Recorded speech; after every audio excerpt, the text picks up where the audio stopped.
Prime Minister Narendra Modi is truly a visionary with brilliant foresight. When most policymakers were not expecting the digital payment sector to become a game changer, PM Modi thought differently. His 2016 decision of demonetization was partly guided by a will to encourage digital payments. Fast forward to 2020, everyone realized the importance of digital payments.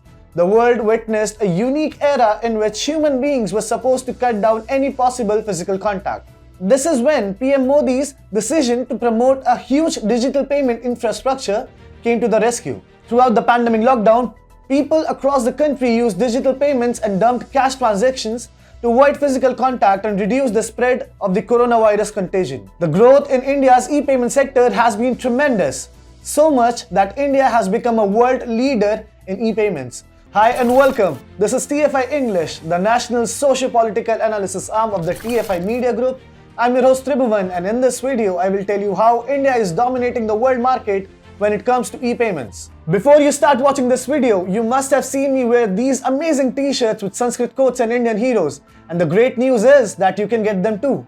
Just visit tfistore.com and pick your favorite from a bunch of options. When it comes to e-payments, India is dominating the world market. There is no other country whose digital payment transactions come to even remotely as close to India's.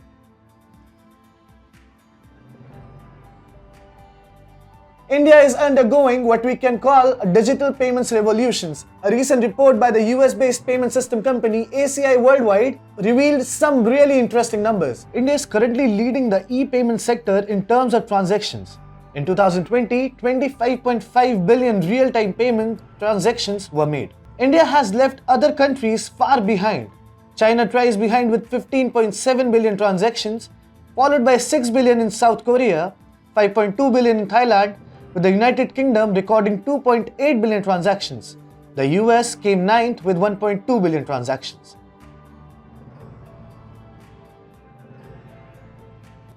Over the past 250 days or so, the growth in digital payment sectors has been spectacular. Between November 30, 2020 to August 6, 2021, digital transactions grew by 80%. Home services industry like plumbing and carpentry is relying on e-payments with a growth of 138% in the said period. The Reserve Bank of India's Digital Payment Index, an indicator of adoption of the online payment system too, jumped by 30% between March 2020 and March 2021. Meanwhile, the e-payment sector is expected to grow even more sharply in the upcoming years. Online transactions will occupy a 71.7% share of all payments in India by 2025.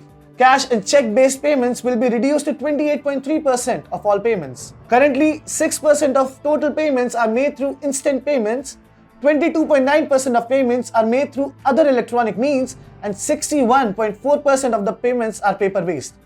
Instant payments volume is set to increase over 37%, while the share of other electronic payment is likely to grow over 34%. Kaushik Roy, VP and Head of Product Management Asia, ME and Africa, ACI Worldwide said, India's journey of creating a digital financial infrastructure has been characterized by collaboration between the government, the regulator, banks, and fintechs. This has helped to advance the country's goal of enabling financial inclusion and also provided rapid payments digitization for citizens. He added, as the industry evolves, we expect to see increased adoption across different users and volume growth driven by mass adoption, recurring payments, transit payments, as well as cross-border transactions.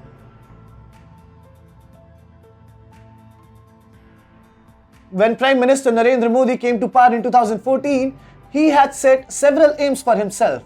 One of such aims was to make India a cashless economy.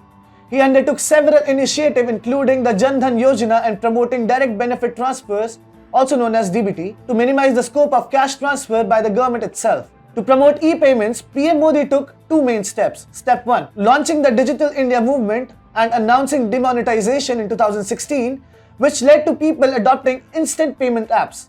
However, it was the Unified Payments Interface, also commonly known as UPI, that truly revolutionized the way Indians make payments for their purchases. Launched in April 2016 by the National Payments Corporation of India, also known as NPCI, UPI has enabled both interbank and person-to-merchant transactions. UPI has been so impressive and successful that Paytm, Walmart-owned PhonePe and Google Pay also adopted it.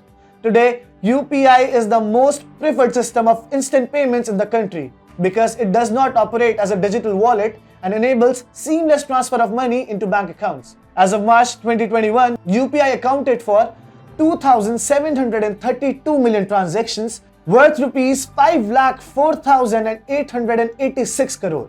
As the economy is being forced to turn cashless, the benefit of a formalized payment systems are also going to emerge. Monitoring cash payments isn't easy for government agencies, but with cashless payments, it is going to become a lot easier for the government and security agencies to track money trails and crack down on menaces like terror financing and black marketing. China was leading the e-payments market when PM Modi came to power, but over the last 6 to 7 years, digital payments has witnessed brisk growth to make India a world leader.